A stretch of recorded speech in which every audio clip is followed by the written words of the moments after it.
एक दिन राजा विक्रमादित्य के दरबार में एक रहस्यमयी आदमी आया। उसने राजा को काठ का एक घोड़ा दिखाया और कहा, महाराज, यह न तो कुछ खाता है और न कुछ पीता है और जहाँ चाहो वहाँ ये ले जाता है। विक्रमादित्य उस आदमी के हाव भाव देखकर समझ गए कि कुछ तो अजीब हो रहा है। विक्रमादित्य ने उसी समय दीवान को बुलाया और 1 लाख सोने के सिक्के देने को कहा। दीवान आश्चर्यचकित था, पर राजा के आदेश के कारण उसने उस व्यक्ति को सोने के सिक्के दे दिए। धन लेकर वो आदमी वहाँ से चलता बना, पर चलते चलते कह गया कि इस घोड़े को कभी कोड़ा मत मारना।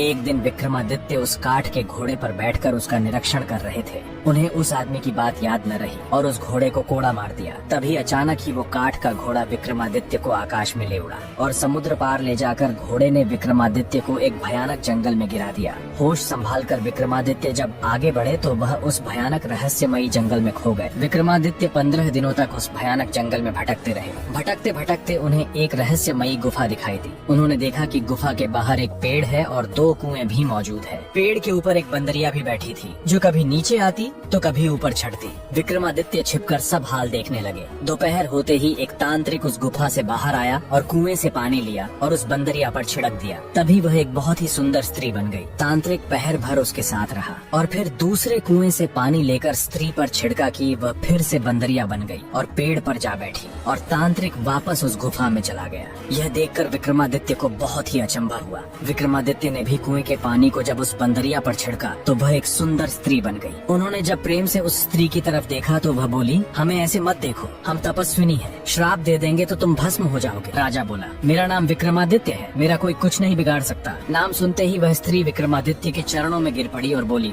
हे राजन, आप अभी यहाँ से चले जाओ, नहीं तो ये तांत्रिक आएगा और हम दोनों को श्राप देकर भस्म कर देगा। विक्रमादित्य ने कहा, तुम कौन हो और इस तांत्रिक के हाथ कैसे लगी? स्त्री बोली, मेरे पिता कामदेव और माँ पुष्पावती हैं। जब मैं 12 बरस की हुई तो मेरे घर वालों ने मुझे एक काम करने को कहा। मैंने वह काम नहीं किया तो उन्होंने गुस्सा होकर मुझे इस तांत्रिक को दे दिया। वह मुझे यहाँ ले आया और बंदरिया बनाकर रखा है। सच है, भाग्य के लिखे को कोई नहीं मिटा सकता। विक्रमादित्य ने कहा, तुम निश्चिंत रहो, मैं तुम्हें अपने साथ ले चलूंगा। तभी वह तांत्रिक वहाँ आ पहुँचा और स्त्री को विक्रमादित्य के साथ देखकर उसके क्रोध की सीमा न रही। विक्रमादित्य के पराक्रम से अनजान तांत्रिक ने अपने काले जादू के प्रभाव से नरभक्षियों की सेना बुला ली और उन्हें आदेश दिया कि इस व्यक्ति के टुकड़े टुकड़े कर इसे नोच खाओ। नरभक्षी जैसे ही विक्रमादित्य की तरफ बढ़े तो विक्रमादित्य के क्रोध की सीमा न रही। वो अकेला योद्धा नरभक्षियों की सेना पर टूट पड़ा और देखते ही देखते विक्रमादित्य ने उन सभी को मौत के घाट उतार दिया। एक अकेले योद्धा द्वारा इतनी खूंखार सेना का अंत होते देख तांत्रिक समझ गया कि यह कोई साधारण मानव नहीं है। विक्रमादित्य जैसे ही उस तांत्रिक की तरफ भागे तो वह अंतर्ध्यान हो गया और वापस प्रकट होकर हंसने लगा। विक्रमादित्य समझ गए कि यह तांत्रिक मायावी है, इसे इस तरह काबू करना संभव न होगा। तभी विक्रमादित्य ने बेताल का आह्वान किया और बेताल प्रकट हो गया। पूरा घटनाक्रम जानकर बेताल ने कहा, हे राजन, आप निश्चिंत रहे, इस दुष्ट को तो मैं देखता हूँ। बेताल की शक्तियों के आगे तांत्रिक की शक्तियाँ धरी की धरी रह गई और वो विक्रमादित्य के पैरों में आ गिरा और माफी मांगने लगा। विक्रमादित्य ने तांत्रिक को पाताल लोक जाने का आदेश दिया और वह सकुशल उस स्त्री के साथ अपने राज्य लौट आए। रात के समय किले की छत पर विश्राम कर रहे राजा विक्रमादित्य को एक महिला की चीख सुनाई पड़ी।